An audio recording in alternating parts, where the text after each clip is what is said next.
오늘이 우리 벌써 9월달 이렇게 들어왔고, 아침, 저녁으로는 날씨가 이렇게 좀 벌써 추움을 느껴요. 그래서 긴팔을 입고, 저도 이렇게 새벽 기도 나올 때 보면은, 그전에 반팔 입어도 그렇게 더웠는데, 긴팔을 입어도 이렇게 추운 것 같습니다. 낮에는 또 그냥 또 어떻게 또 더웠고, 이제 그래서 여러분들은 환절기 가운데, 건강 잘 조심하시기 바랍니다. 오늘 이제 출애굽기 25장 8절과 21절, 22절 그래서 예배에 대한 말씀을 몇 주간에 걸쳐서 함께 은혜를 나누고자 합니다.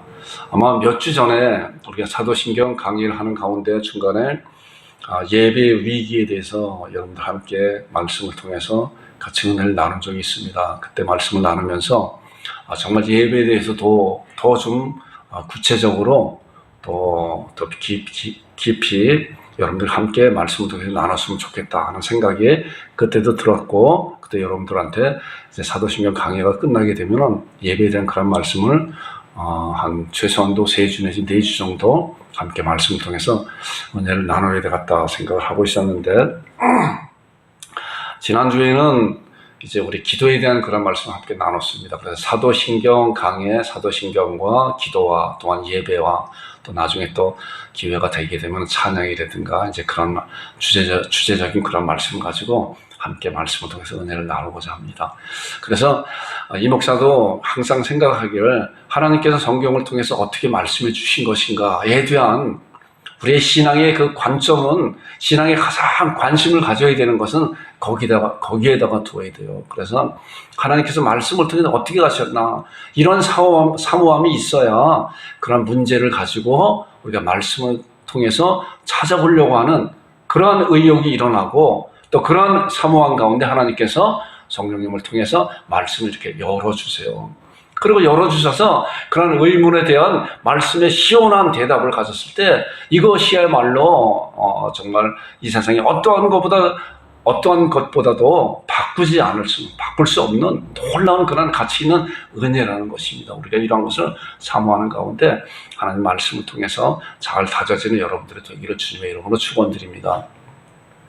자, 그리고 예배란 무엇인가, 오늘 이제 서론적인 그런 부분에 대해서 그래서 이제 다음 주에는 이제 구약적인 그런 예배가 어떤 것이고, 또 중간적이고, 또 우리가 현재 드려지는 예배의 형태라든가 예배 드리는 그런 모습이 어떤 것인가에 대해서 말씀을 쭉 이렇게 함께 나눌 것입니다. 오늘 예배가 무엇인가? 예배가 무엇인가라고 이렇게 이제 그 사전을 찾아봤더니 예배가 한문에 그렇게 돼 있잖아요. 예를 갖추어 절한다. 예배는 예를 갖추어 절하는 거예요. 자, 예를 갖추어 절하는 것이 우리 하나님을 섬기는 이제 기독교뿐만이 아니라 많은 다른 그 타종교에서도 마찬가지 예를 갖춰 절하고 있잖아요. 근데 과연 정말 예를 갖춰 절할 수 있는 그 대상자가 누구인가, 이것이 중요한 것이잖아요. 그래서 예배는 다른 타종교에서 예배 드린다고 해요. 제사 드린다고, 예배 드린다고 그러잖아요. 구약적인 언어로 제사고, 우리가 신학적인 언어로 우리가 예배라고 하잖아요. 예를 갖춰 절한다라고 하는 것은 누구한테?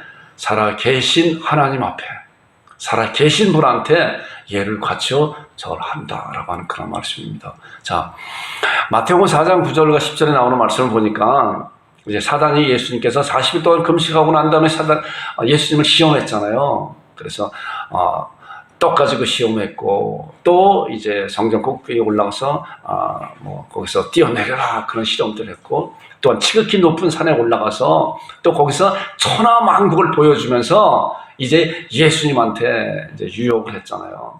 자, 그 말씀이 이제 4장 9절 10절에 나오는 말씀이에요. 자, 만일 그것을 다 보여주면서 만일 내게 엎드려 경배하면, 자, 이 사단도 참 대단해 보니까 하나님 앞에, 하나님 독생자이신 예수 그리스도 성부와 성자와 성령 하나님 앞에 감히 이런 얘기를 할 수 있는 것인가? 근데 할 수 있어요 보니까. 그렇잖아요. 예수님의 수제자인 베드로에게도 들어가서 사단이 얼마나 그 마음을 요동치게 만들었어요. 그랬더니 예수님께서 베드로에게 뭐예요? 사단을 물러가라 그러잖아요. 사단 가운데 얼마든지 아무리 믿음에 뛰어난 그런 자라고 하여도 이렇게 넘어갈 수가 있다는 거예요. 그렇기 때문에 우리가 정신을 얼마나 바짝 차려야 되는 것인가, 하나님 말씀 가운데 바로 서야 되는 것인가, 예수님 앞에도 감히 이러한 이러한 유혹을 하는 것을 보게 되잖아요. 천하만국을 보여주면서 예수님 앞에 내가 나한테 경배하면 내가 이것을 내게 주겠다고 이렇게 보세요. 이 모든 걸 내게 주리라 그랬어요. 그랬더니 예수님께서 뭐예요? 이에 예수께서 말씀하시되 사단아 물러가라 기록되었어. 하나님의 말씀으로 하잖아요.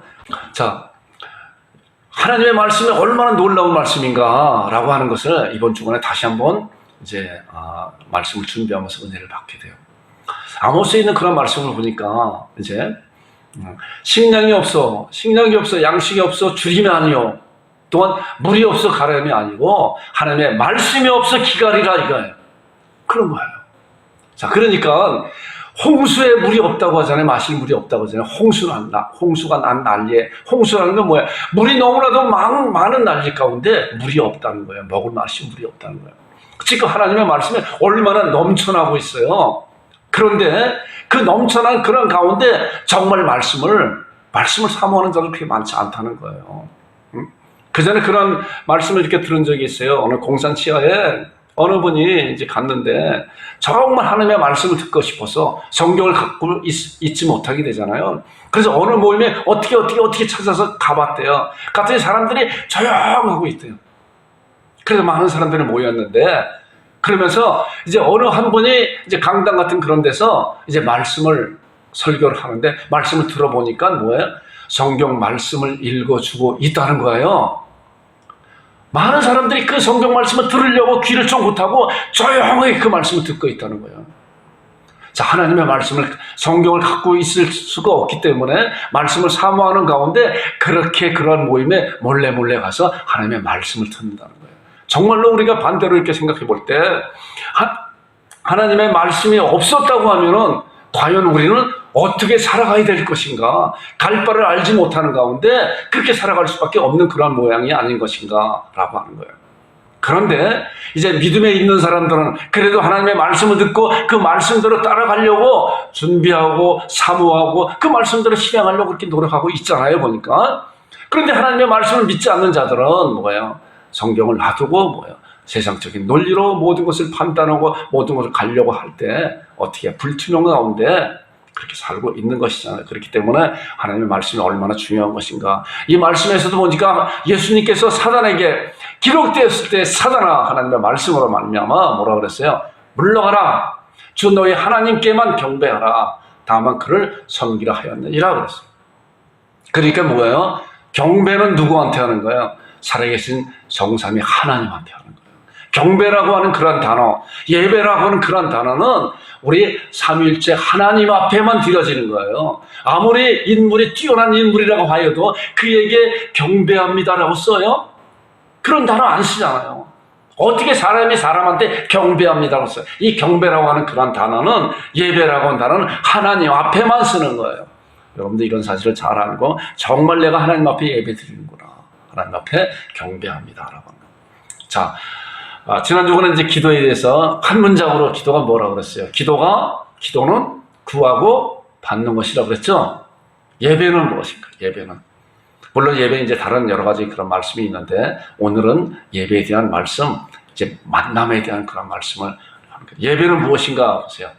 예배는 하나님과의 만남이에요. 예배는 하나님과의 만남이에요. 자, 기도도 하나님과의 만남이잖아요. 구한다는 것은 뭐예요? 구한다고 하는 그 전제 조건은 하나님 앞에 구한다고 그랬잖아요. 그렇기 때문에 기도는 뭐라 그랬어요? 기도는 예수 그리스도의 은혜로 말미암아 성소에 들어갈 탐욕을 얻었나니 그 길을 우리를 휘장고도 여는 새로운 사는 길이다. 그래서 그렇기 때문에 히브리서 4장 16절에 우리가 긍휼하심을 받고 때를 따라 돕는 은혜를 어떻게 은혜의 보좌 앞에 담대히 나간다 그랬잖아요. 은혜의 보좌 앞에. 그렇기 때문에 여러분들에게 항상 그런 얘기하지만 우리가 어느 곳에 있든지 간에 어느 상황 가운데 있든지 간에 우리가 주님이시여라고 주 앞에 기도할 때 우리는 어디에 있는 거예요? 하나님 앞에 있는 거예요. 그렇잖아요. 그래서 하나님 앞에 구하고 그 구한 대로 받는 거예요. 근데 그 구함이 이제 그리스도 예수 안에서, 말씀 안에서 구해야 그 안에서 무엇인지 구한다 그랬잖아요. 너희가 내 안에 오고 내 말이 너희 안에 거하면 무엇이든지, 그렇잖아요. 조건이 있잖아요.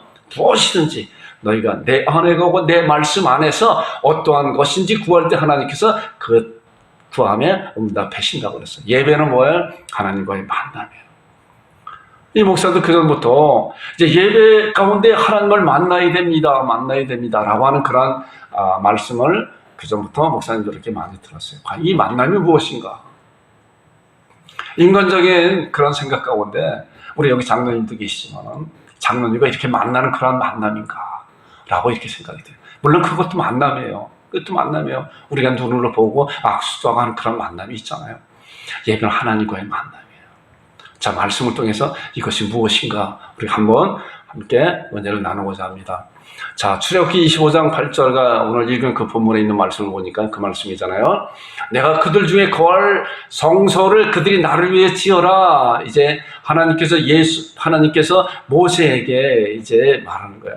내가 그들 중에 거할 성소. 자, 율법적인 그런 말씀을 통해서 성막을 지어라 하는 그런 가운데 그들 중에 거할 성소를 그들이 이스라엘 백성들이 나를 위해서 하나님께 기뻐하심을 받고 의지하고 하나님 앞에 그러한 일을 자원하는 그런 자들에게 그들이 나를 위해서 그 성소를 지어라 라고 하는 그런 말씀하고 있는 거예요. 자, 21절에 보니까 속죄소를 궤 위에 얹고 내가 네게 줄 증거판을 궤 속에 넣어라. 이게 이제 지성소 안에 있는 그런 속죄소인데 이제 조금 이따 그림이 나올 것입니다. 자, 보니까 자, 거기서 내가 너와 만나고 그랬잖아요. 만난다. 그렇기 때문에 예배는 만남이다. 제사는 만남이라는 건 누구? 하나님과의 만남이다. 거기서 내가 너와 만나고 속죄소 위 곧 증거궤 위에 있는 두 그룹 사이에서 내가 이스라엘 자손을 위한 내게 명령을 모든 일을 내게 이룰 것이다. 거기서 만나서 내가 모세 너에게 백성들 그 자손들에게 주실 그런 명령, 그런 말, 그런 말씀, 그들이 행할 그런 일에 대해서 내게 이룰 것이다. 어디서? 거기서 증거궤에서. 라고 말씀하고 있는 거예요. 자, 증거궤가 어떤 것인가, 속죄소가. 자, 성경을 이제 그림을 보니까 이거예요. 이게 큰 이제 그림이거든요. 자, 이게 정막이에요. 보니까 정막 안에는 이제 테두리가 있고 지성소가 있고 성소가 있고 바깥에 뜰이 있잖아요. 보니까 이게 길이가 50m라고 하는데 우리가 생각할 때 전부 다 양국 초등학교 운동장 알잖아요. 거기 한 절반보다 조금 더 크지 않을까 이렇게 생각이 돼요. 길이가 50m니까. 양국초등학교 운동장이 대각선으로 100m의 대각선으로 그렇게 생각이 되어져요. 자, 그런 가운데 자, 이거가 뭐냐고 하면은 바로 성소와 지성소를 이제 이거예요. 그래서 보니까 여기서 3분의 1은 지성소, 나머지 3분의 2는 성소예요.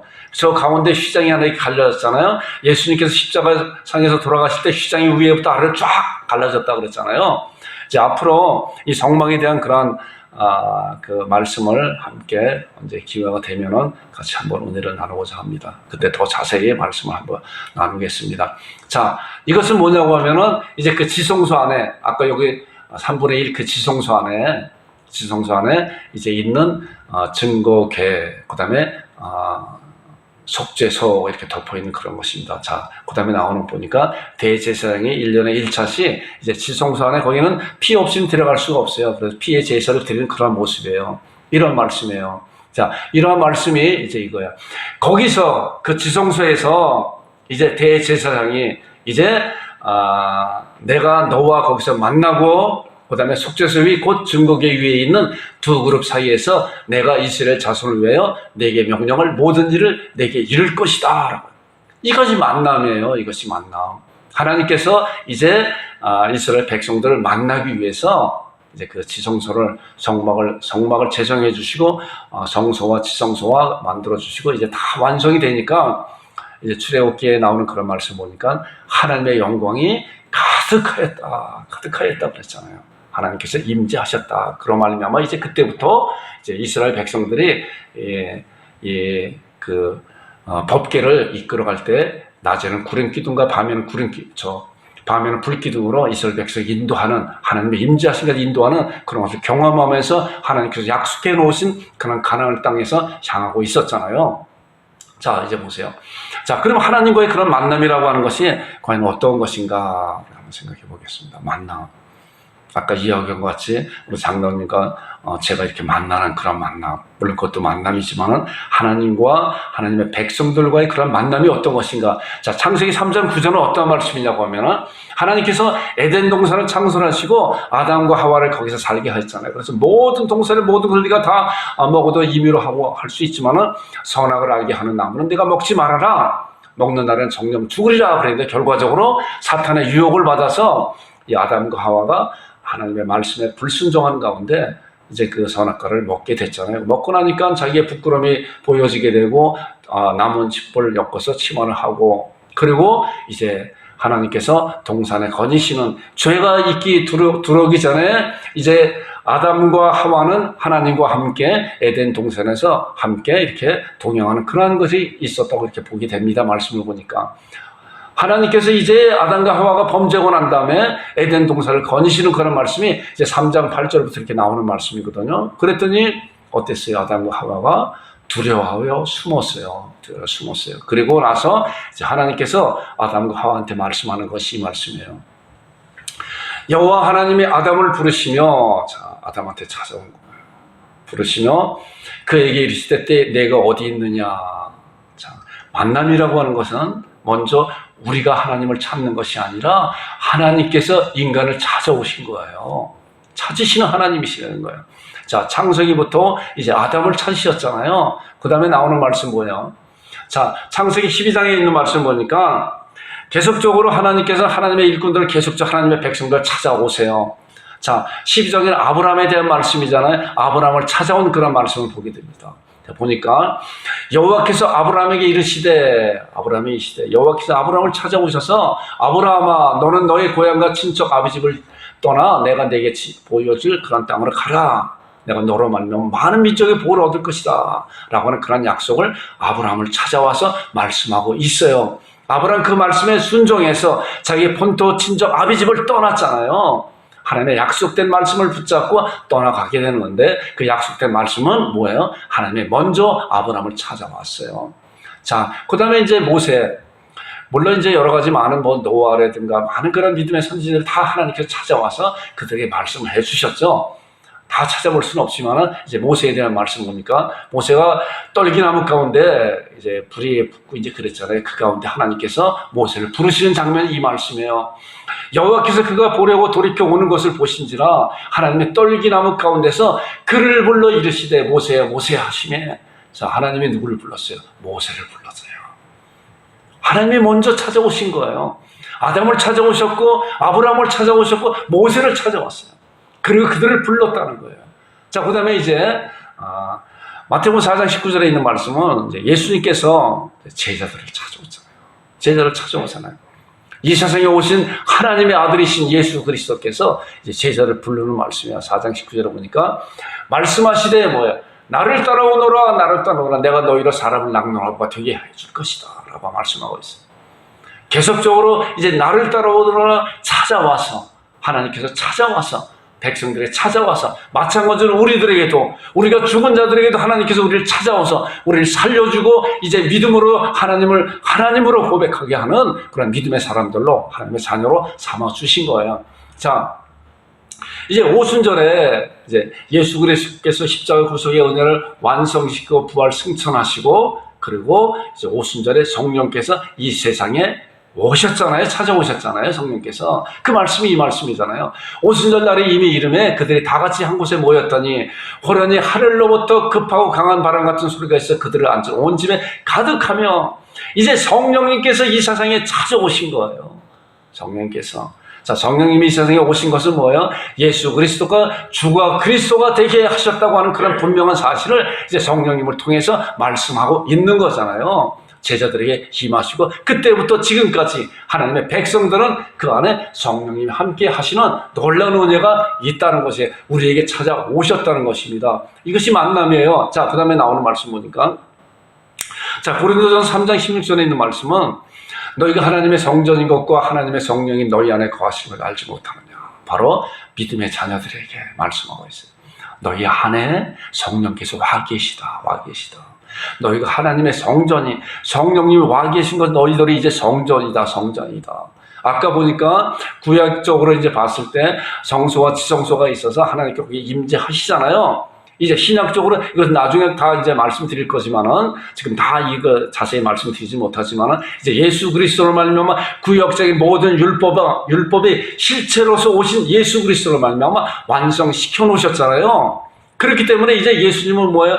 대제사장이고 유월절 어린 양으로서 완전한 제사를 드리시고 이제 하나님 보좌 우편에 앉아 계시고 이제 성령님께서 우리들을 뭐예요? 성전 삼으시고 우리 안에 계시다는 거예요. 우리가 성전이라는 거예요. 보니까 이 말씀 보니까 너희가 하나님의 성전인 것과 하나님의 성령님이 너희 안에 거하시는 걸 알지 못하는 하나님의 성령께서 이제 우리 안에 계신 것이다. 그렇기 때문에 하나님이 계신 곳은 뭐예요? 성전이에요. 성전. 우리가 성전이 그런 사실을 우리가 잘 아는 여러분들이 되기를 주님의 이름으로 축원드립니다. 자, 이제 요한복음 16절에 보니까 성령께서 오셔서 이제 어떤 일을 하실 것인가에 대한 그런 말씀을 미리 하신 거예요. 자, 그러나 진리의 성령이 오시면, 성령께서 오시면 이미 오셨잖아요. 이미 오시기 전에 예수님께서 진리의 성령 보혜사가 오시면, 그가 너희를 모든 진리 가운데 인도하시니 그가 스스로 말하지 않고 오직 듣는 것을 말하며 장래를 너희에게 알리실 것이다. 라고. 성령께서 오시게 되면은 그가 우리를 진리 가운데, 자, 성령님, 그래서 진리의 성령님이 하는 거예요. 말씀의 성령님이세요. 말씀의 성령님은 말씀대로 우리를 인도하신다는 거예요. 성령님이 우리를 인도하시는 분명한 사실은, 분명한 표적은 뭐냐고요? 말씀 가운데 우리를 인도하신다는 거예요. 그렇기 때문에 말씀을 떠난 그런 사역은 굉장히 위험할 수가 있는 거예요. 어쨌든 간에 우리가 하나님께서 성령님을 통해서 진리의 성령으로 우리를 말씀 가운데 인도하시고 말씀 가운데 우리를 깨닫게 해주시는 거예요. 지금도 마찬가지로 여러분들 하나님의 말씀을 이제 이 목사를 통해서 하나님께서 우리 양곡 참빛교회 말씀을 보여주시는 거예요. 지금 말씀하고 있는 거예요. 자, 여기 보니까 그러나 진리의 성령이 오시면 그가 너희를 모든 진리 가운데 인도하시고 스스로 말하지 않고 듣는 것을 말하며 장래 일을 너희에게 알려주실 것이다. 앞으로 일어날 일에 대해서 말씀을 통해서 우리에게 활짝활짝 열어주실 것이라는 거예요. 우리가 사도신경 고백한 것 같이 이제 몸의 부활과 영생을 믿습니다라고 하는 것은 이미 이제 미래적인 그런 말씀이지만 우리는 그런 말씀을 믿음으로 붙잡고 소망하고 준비하고 기다리며 사모하는 자가 되어야 된다고 했잖아요. 이것이 바로 성령께서 우리를 장래일을 너에게 알려주시는데 장래일을 어떻게 알려주시는 거는 말씀 가운데 분명히 알려주신다는 그런 사실이에요.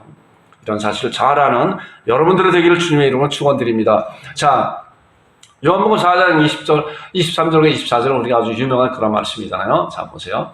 아버지께 참되게 예배하는 자들은 영과 진리로 예배할 때가 오나니 곧 이때나 아버지께서는 자기에게 이렇게 예배하는 자들을 어떻게 해요? 찾으신다는 거예요. 찾으시는 거예요. 이거 굉장히 중요한 말씀이에요. 오늘 만남에 대한 말씀 중에서 굉장히 키포인트 되는 그런 말씀이에요.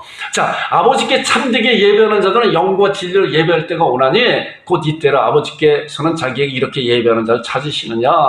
자, 그 다음에 나오는 말씀이 하나님은 영이시니, 자, 하나님은 영이시니, 영은 살과 뼈가 없다고 했잖아요. 그러나 하나님은 온 천지에 충만한 그런 놀라운 하나님이시고, 우리가 전에 우주의 그런 것을 이제 보았던 것 같이 온 우주를 창조하시고 다스리고 이끄시는 그 놀라운 하나님이 영이시니, 우리가 그 앞에, 하나님 앞에 예배하는 자는 어떻게 해요?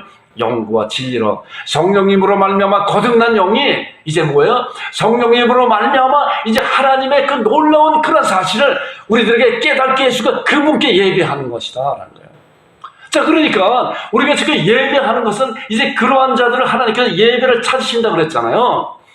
하나님은 영이시니 우리가 영과 진리를 예배할 때가 오나니 이때다 아버지께서 자기에게 이렇게 예배하는 자를 찾으신다. 영과 진리로 예배한다는 것은 거듭난 영이 성령님으로 말미암아 하나님의 놀라운 그런 은혜를, 하나님의 놀라운 그런 크심을 경배하고 예배하는 그런 자들을 찾으신다는 거예요.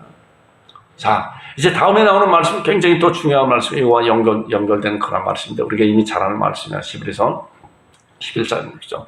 믿음이 없이는 기쁘시게 못하나니 하나님께 나아가는 자는 반드시 뭐예요? 믿음이 없이는 기쁘시게 못하나니 하나님께 나아가는 자는 반드시 그가 계신 것과 그가 또 자기를 찾는 자들에게 상 주시는 이심을 믿어할지나요.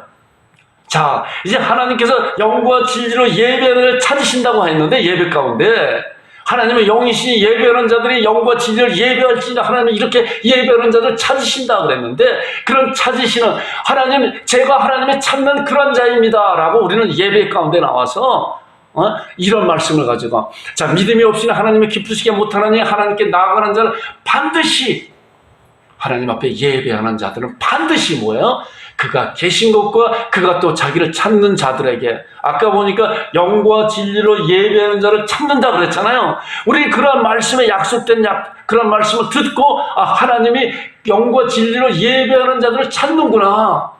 우리는 예배 가운데 나올 때 우리는 그가 계신 곳과 그가 나를 찾는 자들, 내가 찾는 자입니다, 제가 찾는 자입니다 라고 예배 가운데 나와서 하나님을 경배하고 예배 드릴 때 하나님이 찾으시는 분과 찾는 분이 어떻게 만남이잖아요. 이것이 예배 가운데 만남이라는 거예요. 이런 만남을 잘하는, 이런 찾음을, 그래서 이 말씀이 굉장히 중요한 말씀, 요한복음 4장 23절과 24절과 11장 6절에 나오는 말씀이 얼마나 잘 연결된 그런 말씀인가. 한쪽은 하나님이 찾으시고 한쪽은 찾는 자, 내가 그러한 분을 찾습니다 라고 해서 그걸 찾는 자와 찾는 분이 만날 때 어떻게 해요?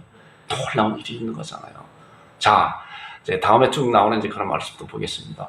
자, 제가 이제 그런 말씀을 통해서, 자, 과연 그런 만남에 대한 그런 실제적인 그런 것이 무엇인가 라고 이제 고민을 좀 이렇게 해봤어요.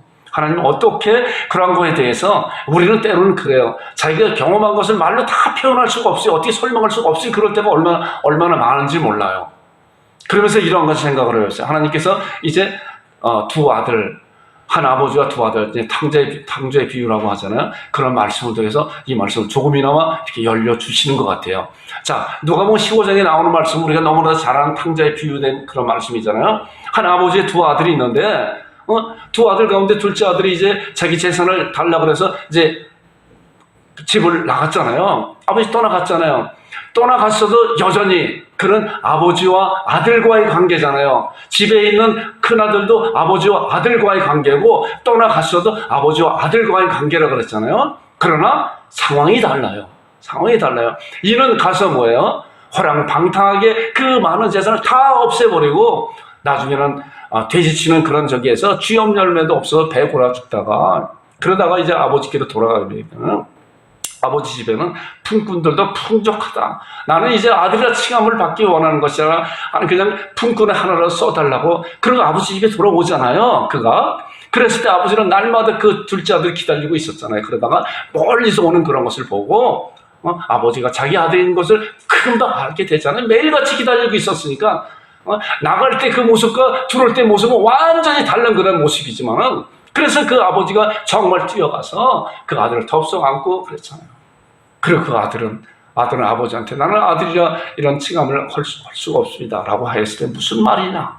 그리고 그 아들을 다 잘 깨끗이 씻기고 좋은 옷을 입히고 신발을 신기고 반지를 끼고 그리고 송아지를 잡아서 큰 잔치를 베풀었잖아요. 이것이 뭐예요? 이 말씀이 이제 그거예요. 15장 20절에 보니까 이에 일어나 아버지께로 돌아가니라. 그럼 가진 고생을 당하고 먹을 것도 없이 그렇게 고생하다.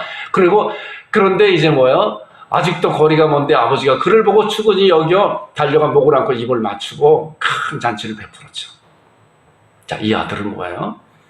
여전히 아들이었었지만은 뭐예요? 아버지와의 만남의 관계가 없어졌었어요. 없었어요. 자, 그 다음에 이제 큰아들은 뭐예요? 큰아들은 이제 밭에서 일하다가 돌아보니까 무슨 큰 풍악 소리 들리고 잔치하는 그런 소리 들어서 종들한테 물어봤더니 둘째 아들이 돌아와서 그렇게 송아지를 잡고 잔치를 하고 있습니다. 그런데 이 큰아들이 얼마나 상심했겠어요. 그리고 아버지한테 불평하는 거죠. 아버지한테. 어찌 저렇게 호랑방탕하게 창기들을 다 놀아는 저 둘째 아들이 왔을 때 그를 내치지 않고 이렇게 잔치를 베풉니까? 라고 하는 그런 생각 가운데, 나에게는 염소 새끼 한 마리도 주지 않고 나의 벗들과 이렇게 잔치를 베풀지도 못하고 하였는데 저에게는 어떻게 저렇게 합니까? 라고 불평할 때 그 아버지가 그 첫째 아들한테 이야기하는 말씀이에요. 자, 보세요. 잘 보세요. 아버지가 이르되 예 아들아 너는 항상 나와 함께 있으니 내 것이 다 내 것이다. 이거예요.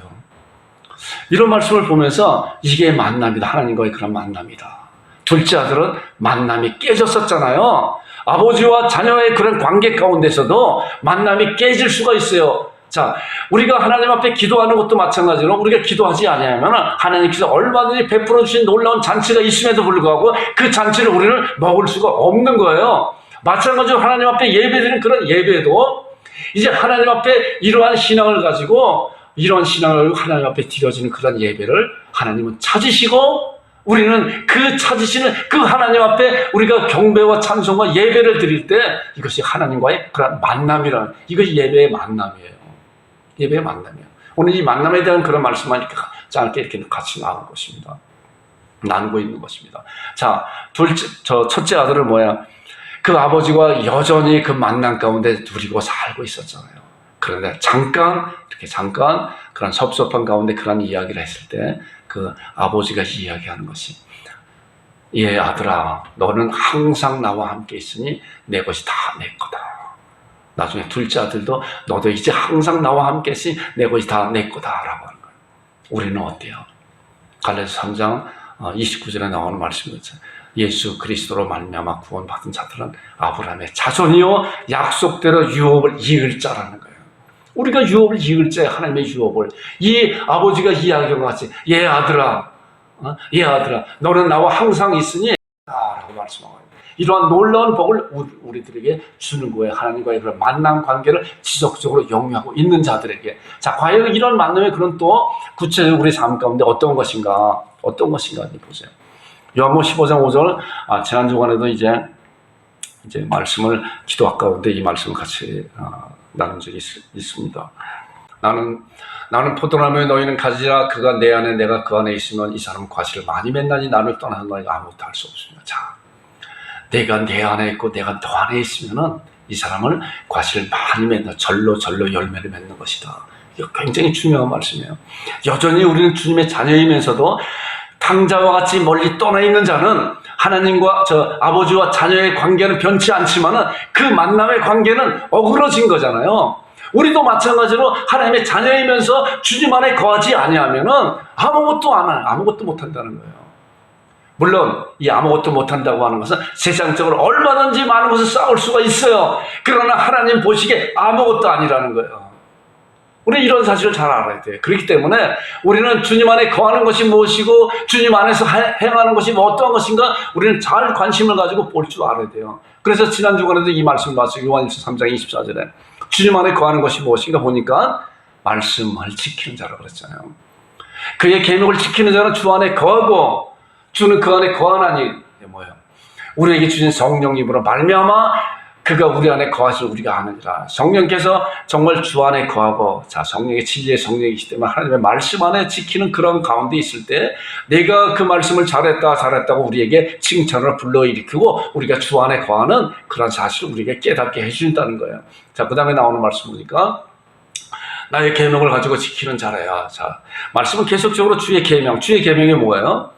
새 계명을 너에게 주는 서로 사랑하라 그랬잖아요. 이제 예수 그리스도를 말미암아 주어진 그런 새로운 계명, 새로운 길, 새로운 나라에서 살아가는 그런 삶은 뭐냐 보면 하나님의 사랑이라는 거예요. 이러한 사랑이 어떠한 사랑인가 우리는 잘 살펴볼 줄 알고 이 사랑을 어떻게 이 세상에서 실천해내고 이루어낼 것인가에 대해서 우리는 고민해 봐야 되는 것입니다. 그래야만이 하나님께서 그 사랑을 우리에게 펼쳐주시는 놀라운 은혜가 있다는 것이에요. 사실은 그 사랑을 하나님께서 요구만 하신 분이 아니라 그 사랑을 우리 마음 가운데 부었다 그랬잖아요. 그게 로마서 5장 5절에 나온 말씀같이 성령으로 말미암아 하나님의 은혜를 하나님의 사랑을 우리 마음 가운데 부은 바 되었다. 우리는 그러한 사랑을 밝히 보면서 그 사랑으로 하나님을 사랑하고 이웃을 내 몸같이 사랑하는 그런 말씀을 우리가 이 세상에 실천해 내는 것입니다.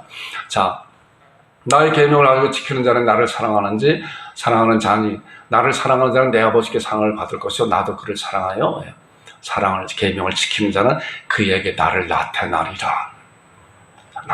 사랑을 지키는 자. 자, 우리는 이 말씀에서 우리 잘 봐야 될 것이 여전히 하나님은 우리와 영원토록 계세요. 자, 그러니까 여기에서도 탕자와 둘째 아들의 관계를 그렇게 생각해 봐야 돼요. 여전히 떠나가서 전혀 아버지와 관계없는 상황 같지만은 아버지와 부자지간의 관계는 끊어질 수가 없는 거예요. 그러나 그 만남의 관계는 깨어진 거 아니에요. 우리도 마찬가지로 예배 드리지 아니하고 기도 드리지 아니하면 하나님과 우리의 관계는 깨어진 거예요. 그러나 하나님과 자녀의 관계는 절대로 불변하는 그러한 사실이죠. 자, 그렇기 때문에 이런 사실, 그런 가운데서 우리가 이러한 말씀을 잘 봐야 돼요. 말씀을 지키는 자는 뭐야? 그에게 하나님께서 나타난다는 거예요. 하나님과의 만남이 있는 것이다 라고 하는 그런 말씀이에요.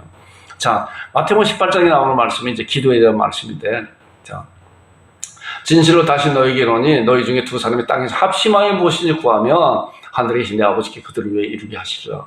두세 사람이 내 이름으로 모인 곳에 나도 그들 중에 있을 것이다. 자, 그러잖아요. 우리가 이러한 말씀의 사실을 약속을 믿고 두세 사람이 있는 곳에 한 사람이 있을 때도 주님이 여전히 나와 함께 하시지만 두세 사람이 있을 때 하나님의 역사하심이 다른 그런 역사함이 있다는 거예요. 우리 이러한 사실을 믿고 우리가 기도하고 우리가 이러한 사실을 믿고 함께 예배 드릴 때 예배 가운데 하나님께서 우리에게 은혜로 부어주시는데 그런 놀라운 은혜 가운데 있는 것이 무엇이냐고 하면 믿음이 없이는 기쁘시게 못하는 하나님께 나아가는 자는 반드시 그 계신 것과 그것도 자기를 찾는 자들의 상 주시는 이심을 믿어야 할지라라고 하는 히브리서 11장 6절에 나오는 그런 말씀을 붙잡고 내가 주님을 믿습니다. 이런 약속된 그런 주님을 믿습니다. 그리고 주님 앞에 우리 함께 하시는 그 하나님 앞에 내가 찬양을 드리고 기도 드리고 하나님의 말씀을 들을 때 이 강단을 속에 하나님의 말씀이 선포될 때 그 말씀을 아멘으로 하나님의 말씀으로 제가 붙잡습니다 라고 고백할 때 하나님께서 하나님과의 그런 만남 가운데 있는 것입니다. 자, 이제 골로새 3장 17절에 있는 말씀 보니까 이제 그 말씀이에요. 그래서 믿음의 사람들은 뭐예요? 너는 값주고 산 것이기 때문에 이런 너는 너희 것이 아니라 그랬잖아요. 너희 것이 아니라 너는 값주고 산 것이 되었어요. 그러므로 너희 몸으로 하나님 앞에 영광을 돌려라. 우리는 이제 우리 것이 아니라는 거예요. 하나님께서 예수 그리스도의 피값으로 우리를 사주신 거예요. 그러잖아요. 예수 그리스도의 피값으로 내가 너희를 피값으로 사주었으니 이제는 너희 것이 아니라 그러므로 너희 몸으로 하나님 앞에 영광을 돌리라 말씀하고 있잖아요. 고린도서 6장 19절에 나오는 그런 말씀이 자, 그러니까 우리는 이러한 사실을 잘 깨닫고 이제 나는 내 것이 아니라 그렇기 때문에 오직 의인은 뭐라고요? 믿음으로 말미암아 산다 그랬잖아요. 이제 우리는 믿음으로 말미암아 사는 것이 하나님과의 만남 가운데 지속적으로 24시간 동안 살아가는 거예요. 24시간 살아가는 거예요. 자, 골로새 3장 17절 나오는 말씀 보니까 16절부터 나오는 말씀에 그리스도의 말씀이 너희 속에 풍성히 거하여 모든 지혜로 피차 가르치며 권면어 시와 찬미와 신령한 노래를 부르며 마음에 감사함으로 하나님을 찬양하고 그리고 나오는 말씀이 이 말씀이에요. 또 무엇을 하든지 말에나 이래나 자, 여기 보니까 또 무엇을 하든지 말에나 이래나 다 주 예수님의 이름으로 하고 그러시며 하나님께 감사하라. 어떠한 일을 하든지 간에 우리는 예수님의 이름으로 하라. 너는 너희 것이 아니라 값주고 산 것이기 때문에 이제 믿음으로 말미암아 사는 그런 삶은 바로 이 말씀이다. 그렇기 때문에 아까 여러분들께 말씀드린 것 같이 우리 하루 24시간 동안 우리 주님과의 만남 가운데 연속적으로 지속적으로 살아가야 된다는 것인데 그 삶에 대한 가장 중요한 실제는 무엇이냐고 하면 바로 예수님의 이름으로 살아가는 것이다. 말씀하고 있잖아요. 무엇을 하든지. 그 다음에 중요한 말씀 고린도서 10장 31절 우리가 잘 아는 말씀이죠. 먹든지 그런즉 너희가 먹든지 마시든지 무엇을 하든지 다 하나님의 영광을 위해 하라 그랬잖아요. 이 말씀이 뭐예요? 너희가 어떠한 일을 하든지 먹든지 마시든지 무엇을 하든지 24시간 동안 잠을 자든지 깨어나든지 뭘 하든지 어떻게 해요? 하나님의 영광을 위해 하라. 이것이 오직 의인은 믿음으로 말미암아 살아가는 것이고 이것이 24시간 동안 주님과의 만남 가운데 지속적으로 죄가 들이기 전에 에덴 동산에서 아담과 하와가 하나님과의 그런 동행 가운데 있었던 것과 같이 탕자가 떠나가기 전에 큰아들과 작은아들이 그 아버지와 함께 있었던 것 같이 그런 만남 가운데 있었다는 거예요.